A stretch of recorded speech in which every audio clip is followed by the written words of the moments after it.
बिस्मिल्लाहिर्रहमानिर्रहीम। अस्सलाम वालेकुम डियर स्टूडेंट्स, मैं हूं आपका बायोलॉजी इंस्ट्रक्टर उबैदुर रहमान बेग। बच्चों, हमने चैप्टर 1 का लास्ट एसएलओ स्टार्ट किया था, जिसमें हमसे डिमांड की गई है कि माइटोसिस और मियोसिस प्रोसेस को डायग्राम्स की मदद से एक्सप्लेन करना है। यानी डायरेक्ट हम माइटोसिस और मियोसिस को हिट करने जा रहे हैं, लेकिन हम पढ़ चुके हैं कि ये एक स्टेज है सेल साइकिल के अंदर, जिसमें हमने देखा था इंटरफेस और फिर माइटोटिक या मियोटिक फेस आता है। ठीक, हम माइटोसिस पढ़ चुके हैं, जिसमें हमने कहा कि माइटोसिस सेल डिवीजन की वो स्टेज है जिसमें एक सेल से जब दो डॉटर सेल्स बनते हैं तो इनका जेनेटिक मटेरियल बिल्कुल वैसा ही होता है जैसा पेरेंट सेल का होता है, और आपके पास जो दो डॉटर सेल्स बनते हैं वो दो से ज्यादा या कम नहीं होते नॉर्मल सिचुएशन में। ठीक हो गया। आज हम पढ़ने जा रहे हैं मियोसिस। ये भी सेल डिवीजन की ही टाइप है, लेकिन आप देखोगे कि ये माइटोसिस से बहुत डिफरेंट है।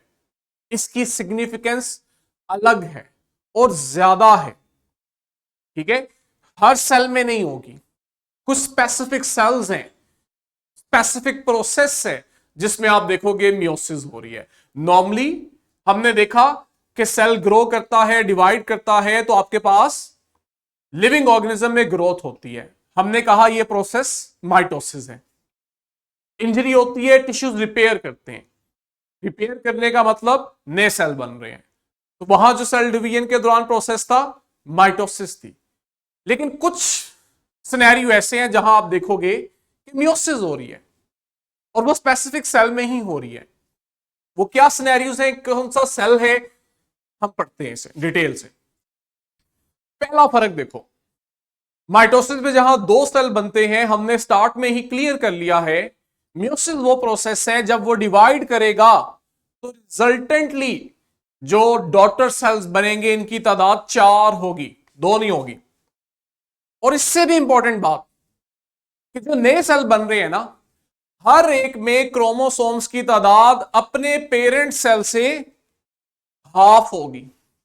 यानी अगर आपके पास पेरेंट सेल डिप्लॉयड है तो ये डिवाइड करके हैप्लॉयड सेल बनाएगा, और अगर मैं कहूं पेरेंट सेल हैप्लॉयड है तो आपने मुझे बताना है ये डिवाइड करके कौन सा सेल बनाएगा।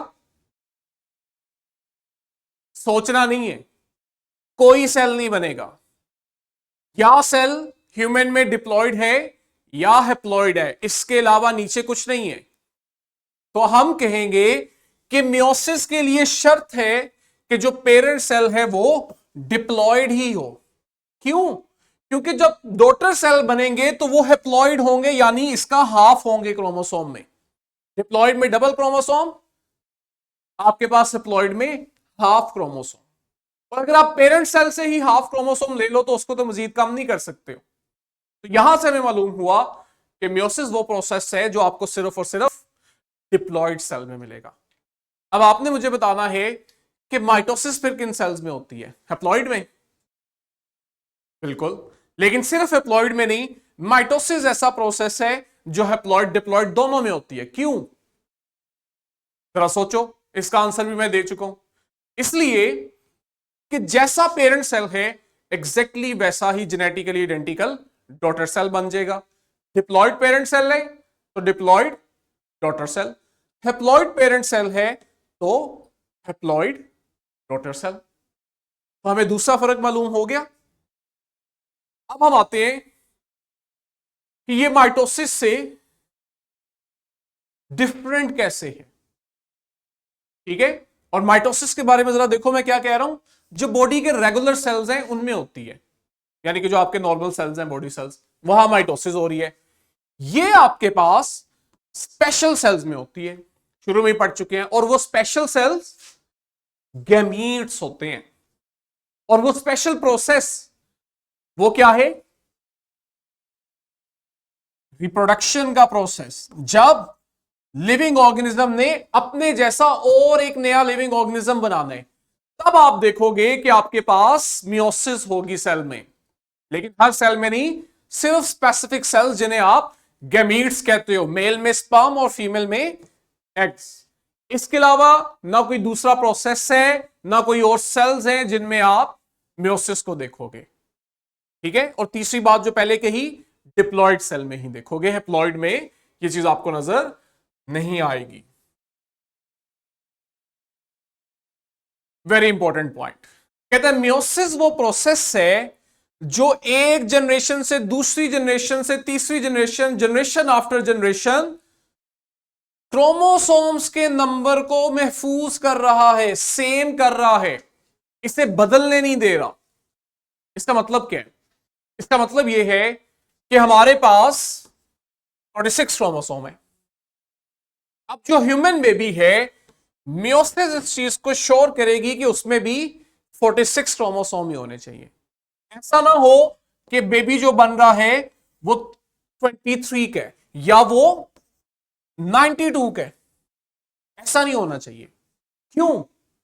क्योंकि हमें मालूम है जो भी स्पीशीज है, जो भी लिविंग ऑर्गेनिज्म है, उसमें नंबर ऑफ क्रोमोसोम फिक्स रहते हैं। जितने भी दुनिया के इंसान उठा के देख लो, हर इंसान में क्रोमोसोम की तादाद 46 होगी। अगर हमने क्रोमोसोम्स के साथ छेड़छाड़ की तो इसका मतलब है स्पीशीज बदल दी है। अगर मैं कहूं कि 48 क्रोमोसोम है तो वो नॉर्मली ह्यूमन नहीं है, वो चिंपैंजी है। अगर किसी ह्यूमन में ये कंडीशन आ जाएगी तो वह एबनॉर्मल होगा। आप देखोगे उसमें रिप्रोडक्शन की एबिलिटी नहीं होगी, तो वहीं उसके साथ ही वो चीज खत्म हो जाएगी।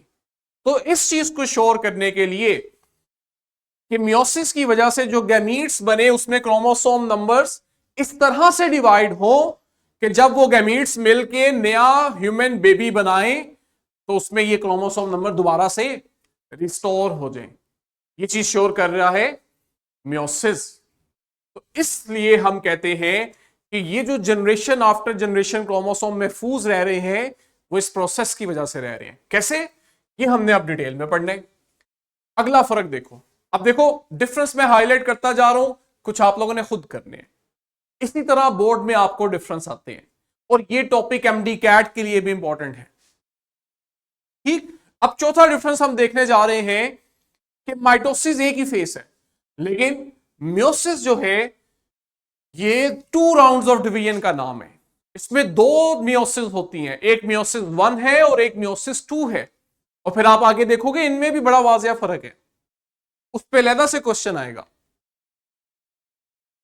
कहते हैं जो फर्स्ट है इनिशियल मियोटिक डिवीजन है, यानी कि फर्स्ट की बात हो रही है, इसको हम एक और नाम देते हैं और वो नाम है रिडक्शन डिवीजन। ये बड़ा इंपॉर्टेंट है, ये आपका एमसीक्यूज है कि दोनों में से मियोसिस 1 जो है वो रिडक्शन डिवीजन है। और हमें नाम बता रहे हैं, नाम से ये आइडिया हो रहा है कि रिडक्शन डिवीजन में आपके पास क्रोमोसोम्स की तादाद कम होने जा रही है। अब जरा शुरू से इसको लिंक करो। हमने कहा मियोसिस वो प्रोसेस है जो डिप्लॉयड सेल को हैप्लॉयड बनाता है, यानी उसमें क्रोमोसोम नंबर हाफ कर देता है। और अभी हमने पढ़ा कि 2 मियोसिस हैं, 1 एंड 2। और साथ ही मैंने कहा कि जो 1 है ना, ये असल में रिडक्शन फेस है। क्रोमोसोम्स की तादाद जो हाफ होनी है वो मियोसिस 1 में ही हो जाएगी, 2 में नहीं होगी। तो इसका मतलब है ये जो काम हो रहा है जो कि असल चीज है वो मियोसिस 1 में हो रहा है। तो इससे मैं ये नतीजा अखज कर सकता हूं दोनों इंपॉर्टेंट है, लेकिन ज्यादा सिग्निफिकेंट मियोसिस 1 है, क्योंकि इसने क्रोमोसोम नंबर हाफ करने हैं। क्रोमोसोम हाफ होंगे तभी नेक्स्ट जनरेशन के अंदर जब गैमीट्स मिलेंगे तो क्रोमोसोम की तादाद दोबारा 46 पे आ जाएगी, मेंटेन रह जाएगी, जो इस प्रोसेस की सिग्निफिकेंस है। अब जो मियोसिस 1 है इसकी खासियत यह है कि ये रिडक्शन फेस है, और रिडक्शन फेस इसलिए कि इसमें कुछ स्पेशल हो रहा है जो मियोसिस 2 में भी नहीं होता और माइटोसिस में भी नहीं होता। वो स्पेशल क्या है? वो एक नहीं 2 स्पेशल इवेंट्स हैं जो मियोसिस 1 में हो रहे हैं, जिन्हें हमने आगे कवर करना है डिटेल से। अभी हम सिर्फ इंट्रोडक्शन ले रहे हैं उसका। पहला इंपॉर्टेंट काम जो हो रहा है मियोसिस 1 में वो है क्रॉसिंग ओवर। अगर हम लफ्जी मतलब देखें, क्रॉसिंग ओवर कहते हैं जब आपके पास 2 चीजों का लेन देन होता है, एक तरफ से एक चीज आ रही है और दूसरी तरफ से दूसरी चीज जा रही है। ये आपके पास आसान अल्फाज में क्रॉसिंग ओवर हो रही है। दूसरा बड़ा इंपॉर्टेंट काम, क्रोमोसोम्स की तादाद कम हो रही है। ये दो काम है जो मियोसिस 1 को मियोसिस 2 से भी और माइटोसिस से भी डिफरेंट बना रहे हैं। अभी मैंने आपको स्टार्ट में बताया कि एक दफा जब डिप्लॉयड सेल हैप्लॉयड बन गया है, इसको मजीद आप हाफ नहीं कर सकते हो। हैप्लॉयड ने हैप्लॉयड ही रहना है। तो ये जो प्रोसेस हुआ है डिप्लॉयड से हैप्लॉयड, ये है मियोसिस 1। आप खुद अंदाजा लगाओ, अभी मियोसिस 2 रहती है। अब इतनी चीज समझ आ गई है तो आगे आप खुद इंटरप्रेट कर सकते हो कि मियोसिस 2 का मतलब है डिप्लॉयड से डिप्लॉयड, सॉरी हैप्लॉयड से हैप्लॉयड ही बन रहा है। तो ये काम तो माइटोसिस में भी नहीं होता कि अगर मैं माइटोसिस में पेरेंट सेल हैप्लॉयड रखूंगा तो मैंने आपको बताया है कि उसके जो डॉटर सेल है वो भी हैप्लॉयड होंगे। तो मैं कह सकता हूं कि आपके पास मियोसिस 2 जस्ट लाइक माइटोसिस है। माइटोसिस है नहीं, माइटोसिस की जैसी है। ये दो अलग बातें हैं। मैं ये नहीं कह रहा हूं कि जो सिर्फ माइटोसिस में एग्जैक्ट वही चीज मियोसिस 2 में हो रहा है, नहीं। जैसा माइटोसिस में होता है कि जितने number of chromosome parent cell में होते हैं उतने ही डॉटर सेल में होते हैं, तो मियोसिस 2 में भी तो यही हो रहा है। अगर पेरेंट सेल हैप्लॉइड है तो डॉटर सेल भी तो हैप्लॉइड है। तो मैं फिर कह सकता हूं कि ये माइटोसिस की तरह है। क्यों? क्योंकि नंबर ऑफ क्रोमोसोम रिटेन रह रहे हैं। आगे देखते हैं, वही बात माइटोसिस से क्लोजली रिजेंबल कर रही है। अब मियोसिस 1 है या मियोसिस 2 है, माइटोसिस की तरह इधर भी 4 ही फेसेस हैं, मजीद सब फेसेस हैं, प्रोफेस, मेटाफेस, एनाफेस, टेलोफेस। मियोसिस 1 में पढ़ोगे तो 7 प्रोफेस 1, मेटाफेस 1, एनाफेस 1, टेलोफेस 1 लिखते जाओगे। और अगर मियोसिस 2 पढ़ रहे हो तो 1 की जगह 2 लिख दो। तो ये चीज आपके पास मियोसिस 2 के सब फेसेस बन जाएंगे। अब जैसे माइटोसिस से पहले सेल इंटरफेस में से गुजरता था, सेल साइकिल तभी पूरी होगी ना कि जो नया सेल बना है पहले इंटरफेस में से गुजरेगा, फिर माइटोसिस में आएगा सेल डिवीजन के लिए। मियोसिस में भी ऐसे ही होता है। ये कोई अलग से इंडिविजुअल प्रोसेस नहीं है कि ना इससे आगे पहले कुछ हो रहा है ना बाद में। ये भी सेल साइकिल की स्टेज है। सेल पहले इंटरफेस में से गुजरेगा। अगर हम मियोसिस 1 पढ़ने जा रहे हैं, जो कि ऑब्वियस सी बात है पहली सेल डिवीजन है, तो इसका मतलब है जो उसका इंटरफेस होगा वो इंटरफेस 1 होगा। बेसिक वही है जो आपने माइटोसिस वाले इंटरफेस में पढ़ा है, चीजें वही हो रही हैं कि आपके पास सबसे पहले G1 फेस आ रहा है, वही चीज कि जो नया सेल बना है ये ग्रो कर रहा है, इसका साइज बड़ा हो रहा है, ये अपने लिए प्रोटीन बना रहा है जो इसे ग्रोथ में हेल्प दे रही है, या इसने आगे जब एस फेस में जाना है तो वहां डीएनए की रेप्लिकेशन वाली प्रोटीन अभी बना रहा है, तैयारी कर रहा है। और आगे आपके पास G2 फेस है। G2 फेस में क्या है कि G2 फेस के बाद सेल ने मियोटिक डिवीजन यानी मियोसिस करनी है, तो G2 में उसको इसके लिए प्रिपेयर किया जा रहा है। तो हमने समराइज कर दिया। अब ये जरा कंसेप्ट याद करो, माइटोसिस में पढ़ा था, माइटोसिस में ऐसे नहीं पढ़ा था। माइटोसिस में अगर आपको याद हो, हमारे पास ऐसे एक क्रोमोसोम था जिसने हमने कहा था कि एस फेज के बाद इस तरह का स्ट्रक्चर बन गया था। कुछ याद है? हमने माइटोसिस से पहले जो एस फेज हुआ था उसमें यह चीज देखी थी, लेकिन यहां फर्क आ गया। अब ये अगला फर्क है माइटोसिस के साथ। यहां पे इस तरह से सिंगल क्रोमोसोम नहीं पड़ा हुआ। अगर मैं आपको दिखाऊं, आपके पास एक की बजाय असल में 2 क्रोमोसोम पड़े हुए हैं। ये चीज मैं समझा चुका हूं ना पिछले लेक्चर में कि आपके पास ये भी एक क्रोमोसोम है, ये भी एक क्रोमोसोम है। फर्क सिर्फ ये है कि ये क्रोमोसोम जब एस फेस में से गुजरा तो इसका डीएनए रेप्लिकेट कर गया, और ये जो स्ट्रक्चर बना मैंने इसको कहा कि क्रोमोसोम एक है लेकिन उसके पास 2 एक जैसे क्रोमेटिड्स हैं। जब 2 एक जैसे क्रोमेटिड्स हैं तो मैंने नाम दे दिया सिस्टर क्रोमेटिड्स का। लेकिन यहां देखो, यहां मैं आपको एट अ टाइम 2 क्रोमोसोम्स दिखा रहा हूं। इसकी रीजन है कि माइटोसिस में, ये अगला डिफरेंस समझा रहा हूं, माइटोसिस में आप देखोगे हर क्रोमोसोम अलग अलग अरेंज हो रहा है।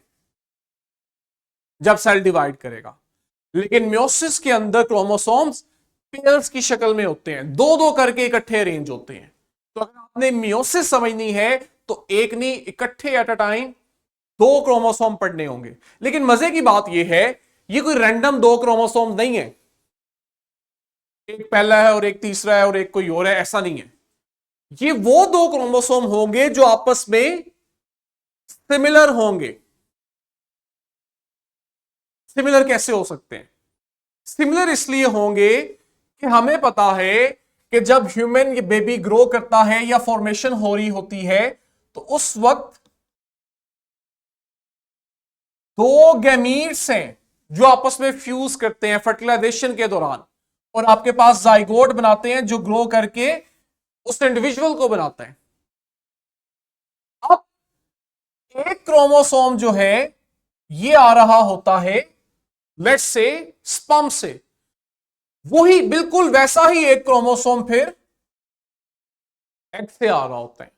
तो इस तरह आपके पास एक इंडिविजुअल में दो सिमिलर क्रोमोसोम्स होते हैं कि एक क्रोमोसोम उसको अपने फादर से मिला होता है और बिल्कुल वैसा एक क्रोमोसोम उसे अपनी मदर से मिला होता है।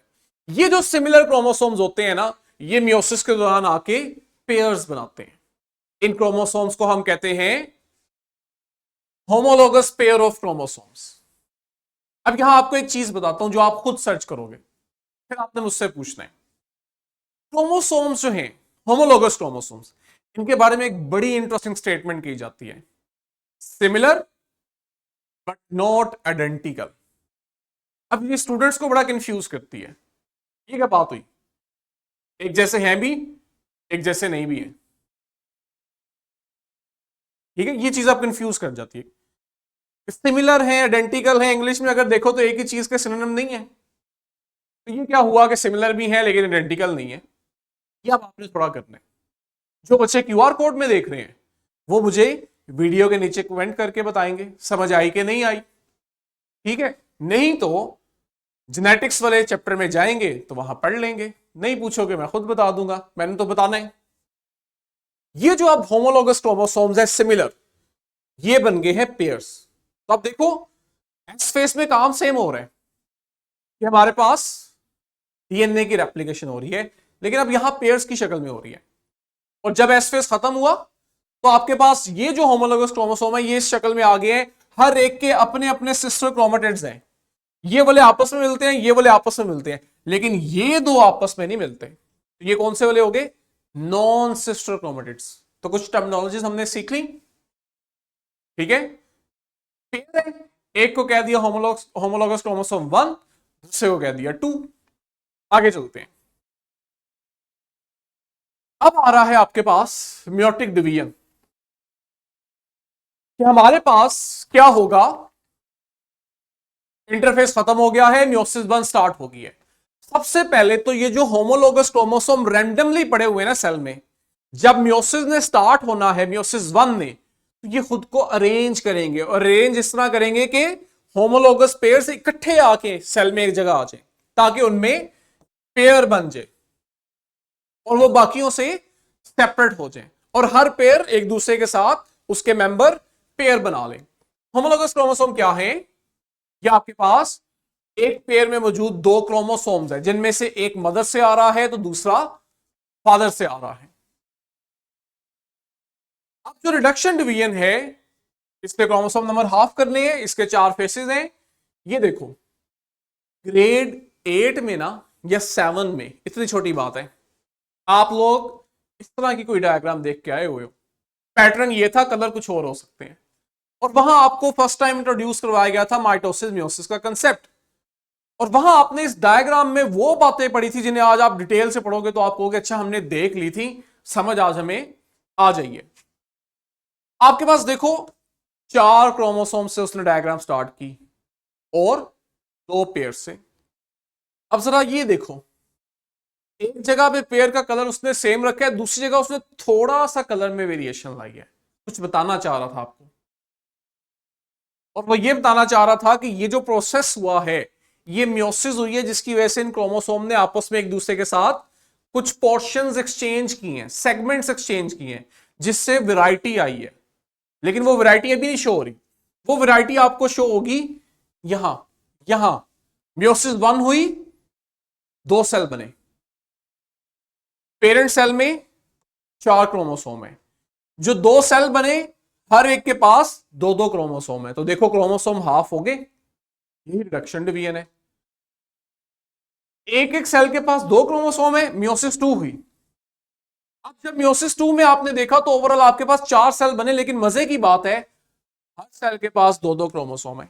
बस फर्क यह है कि यहां सिस्टर क्रोमेटिड मौजूद है, यहां सिस्टर क्रोमेटिड नहीं है, लेकिन तादाद वही है जो मियोसिस 1 के नतीजे में बनने वाले सेल के अंदर थे, क्रोमोसोम्स की तादाद। यहां फिर हमने देखा कि हमारे पास वो वाले क्रोमोसोम्स भी हैं जैसे हमारे पेरेंट्स में थे, ये देखो ब्लू रेड, लेकिन साथ ही हमारे पास कुछ ऐसे क्रोमोसोम भी आए हैं जो हमारे पेरेंट्स में नहीं थे, इनके अंदर वेरिएशन है, और वो वेरिएशन आई है असल में मियोसिस के दौरान, और स्पेशली मियोसिस 1 के दौरान। और उस दौरान ये हुआ था कि इन्होंने आपस में कुछ पोर्शंस एक्सचेंज कर लिए थे, जिसकी वजह से इनमें एक नई वैरायटी बन गई। अब इनसे जो नए ऑफस्प्रिंग बनेंगे उनमें कुछ ऐसी कैरेक्टरिस्टिक होंगी जो उनके पेरेंट्स में भी नहीं है। यही वजह है कि हम अपने पेरेंट्स से मुख्तलिफ हैं। लेकिन चूंकि हर दफा जब जब मियोसिस होगी तब तब ये प्रोसेस होगा और नया कॉम्बिनेशन बनेगा, इसलिए हम देखते हैं कि हम सिर्फ अपने पेरेंट्स से मुख्तलिफ नहीं है, हम अपने सिबलिंग से, बहन भाइयों से भी मुख्तलिफ होते हैं। वजह पीछे ये होती है। प्रोफेस 1, अगर आपको याद हो माइटोसिस पढ़ाते वक्त मैंने कहा था उसका सबसे क्रिटिकल फेस जो है वो एनाफेस था। क्यों? जरा सोचो। क्योंकि वो फेस इस बात को यकीनी बना रहा था कि ये जो क्रोमोसोम्स हैं ये एनाफेस में आके इक्वली सेपरेट हो जाए, ताकि एक सेल से जो 2 सेल बन रहे हैं वो हेल्दी सेल हो, हर एक के पास सेम नंबर ऑफ क्रोमोसोम। लेकिन हर एक के पास सेम नंबर ऑफ क्रोमोसोम हो, ये चीज एनाफेस में डिसाइड हुई थी। इसलिए माइटोसिस में एनाफेस बड़ा इंपॉर्टेंट था। यहां अब मैं जो बताने जा रहा हूं ये अब आपके डिफरेंस वाले पॉइंट्स हैं जिन्हें आप लिखते जाओगे, पिन पॉइंट करते जाओगे। पूरी मियोसिस में सबसे इंपॉर्टेंट फेस मियोसिस 1 है, और मियोसिस 1 का सबसे क्रिटिकल और इंपॉर्टेंट फेस प्रोफेस 1 है। ये हाईलाइट कर लो, तो मैं ये कह सकता हूं ओवरऑल पूरी मियोसिस का सबसे इंपॉर्टेंट फेस मियोसिस 1 है। अभी देखते हैं, और मैं आगे आपको बताऊंगा इसमें भी फिर एक इसका सबसे इंपॉर्टेंट सब फेस है। ये सारी इंफॉर्मेशन आपको एमसीक्यूज में, एमडी गैट में मदद देगी। क्रिटिकल स्टेज है, फर्स्ट राउंड है जी, कंप्लेक्स प्रोसेस है जिसमें कुछ डिफरेंट सब स्टेजेस हैं। ये प्रो, मेटा, एना, टीलोफेस तो हम पढ़ते आ रहे हैं, और ओवरऑल सभी में ही है, 4-4 यही फेसेस हैं। लेकिन प्रो फेस 1 में कुछ स्पेशल सब स्टेजेस हैं जो आपको और कहीं नहीं मिलेंगी। ठीक है, यही प्रोफेस 1 की जो सब स्टेजेस है ना, इनमें कुछ ऐसा स्पेशल होने जा रहा है जिसकी वजह से आप देखोगे कि जब अल्टीमेटली एक नया ऑफस्प्रिंग बनता है तो उसमें जो जेनेटिक डाइवर्सिटी आती है ना, अपने पेरेंट्स से वेरिएशन आती है, वो सारा प्रोसेस असल में प्रोफेस 1 में हो रहा होता है। चलिए जिसको देखते हैं स्टेजेस कौन कौन से। पहले तो ये रट लो, एमसीक्यूज पूछेगा आपसे, क्योंकि इनमें आगे फर्दर कुछ स्पेशल प्रोसेस है। लेप्टोटीन पहली फेस है, फिर आगे जाइगोटीन है, पैकेटीन है, प्रोनाउंसिएशन ठीक होनी चाहिए साइंटिफिकली। देन आपके पास डिप्लो और डिप्लोटीन, देन डायकाइनेसिस। लेप्टोटीन से स्टार्ट करते हैं। थोड़ा सा रिमाइंड करवाओ खुद को। माइटोसिस में जब प्रोफेस पढ़ा तो हमने कहा माइटोसिस में प्रोफेस का मतलब है माइटोसिस स्टार्ट हो रही है। स्टार्ट के अंदर हम देखते हैं कि जो जेनेटिक मटेरियल है वो थ्रेड लाइक है, डिसअपीयर है, हमें नजर नहीं आ रहा। लेकिन जैसे ही प्रोफेस में सेल एंटर हुआ वो कंडेंस होना शुरू हुआ, खुद को अरेंज किया, और अरेंज करके प्रॉपर एक शेप में आया जिसे हमने क्रोमोसोम कहा था। तो पहला प्रोसेस क्या था? थिकनिंग ऑफ जेनेटिक मटेरियल या क्रोमेटिन मटेरियल। सेम हियर, क्या आपके पास जो आपका क्रोमेटिन मटेरियल पड़ा है न्यूक्लियस में, ये थ्रेड लाइक है। यहां पे प्रोफेस 1 में और स्पेशली उसकी पहली सब फेस लेप्टोटीन में ये सबसे पहले कंडेंस होगा, थिक होगा और क्रोमोसोम की शक्ल में आएगा, तब जाके आपको ये चीज विजिबल होगी। पहले क्रोमेटिन विजिबल नहीं था। माइक्रोस्कोप की बात कर रहे हैं, ऐसे तो वैसे ही नजर नहीं आएगा। और जब आप इन क्रोमोसोम्स को देखोगे ना तो आपको मालूम होगा कि हर क्रोमोसोम जो है उसके अंदर सिस्टर क्रोमेटिड्स हैं। और ऐसा क्यों है? क्योंकि वो असल में एस फेज में से गुजर के आया है, इंटरफेस के, जहां डीएनए की रेप्लिकेशन हुई थी। तो हमें पहले फेज के अंदर क्रोमोसोम अपीयर हो गए हैं। आगे हम देखें तो सेकंड फेज आया है जाइगोटीन का।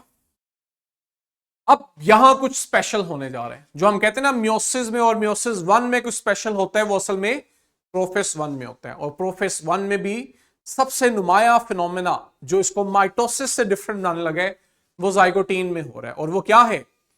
ये जो होमोलोगस क्रोमोसोम्स हैं एक जैसे, जिनमें अभी भी फासला है, थोड़े थोड़े डिस्टेंस पे पड़े हैं, चाहे इकट्ठे हैं लेकिन डिस्टेंस पे हैं, ये अब जाइगोटीन में आके फिजिकली आप देखोगे एक दूसरे के साथ पेयर अप होंगे, जुड़ना शुरू होंगे। ये जो इनकी पेयरिंग बन रही है ना, इसे आप कहते हो साइनेप्सिस।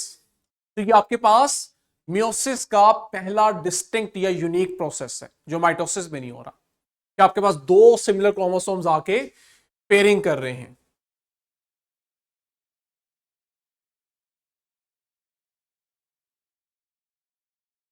ठीक है, ये देखो मैंने आपको यहां पे हाईलाइट करके भी दिखाया हुआ है कि किस तरह से ये पेयर अप हो रहे हैं, प्रॉपर फिजिकल कनेक्शन बन रहा है। अब जब ये पेयर अप हुए तो जरा गौर से देखो, ये एक ऐसा स्ट्रक्चर बन गया है जिसमें 4 क्रोमेटिड्स हैं या 2 क्रोमोसोम्स हैं। अगर आप इसमें देख रहे हो कि ये एक ऐसा स्ट्रक्चर है जिसमें 4 क्रोमेटिड्स हैं तो आप इसे टेट्राड बोलोगे। और अगर आप इसे देख रहे हो कि ये ऐसा स्ट्रक्चर है कि जिसमें पेयरिंग की वजह से 2 क्रोमोसोम जुड़ गए हैं तो आप इसे बाइवेलेंट बोलोगे। तो हमने स्पेशल टर्मिनोलॉजीज यूज कर ली इन्हें डिस्क्राइब करने के लिए।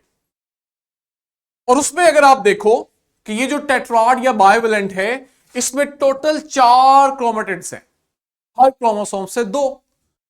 एक क्रोमोसोम के जो 2 क्रोमेटिड्स हैं वो सिस्टर हैं, और दोनों के आपस में एक दूसरे के साथ जो क्रोमेटिड्स हैं वो नॉन सिस्टर क्रोमेटिड्स हैं। आगे आ गया है पैकेटीन।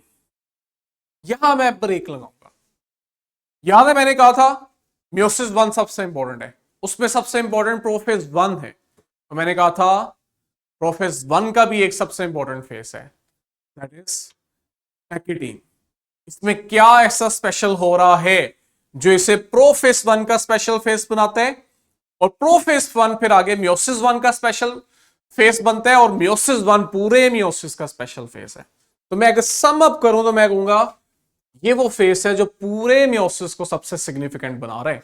तो आपसे देखो क्वेश्चन की नोयत कितने डिफरेंट तरीके से पूछी जा सकती है, और स्पेशली इतनी डेप्थ में एग्जामिनर जब जाके चेक करता है तो जनरली आपको एमडी कैट में चेक किया जा रहा होता है। मैं उम्मीद करता हूं कि आप अभी तक चीजों को मेरे साथ रिलेट करते हुए चल रहे हो।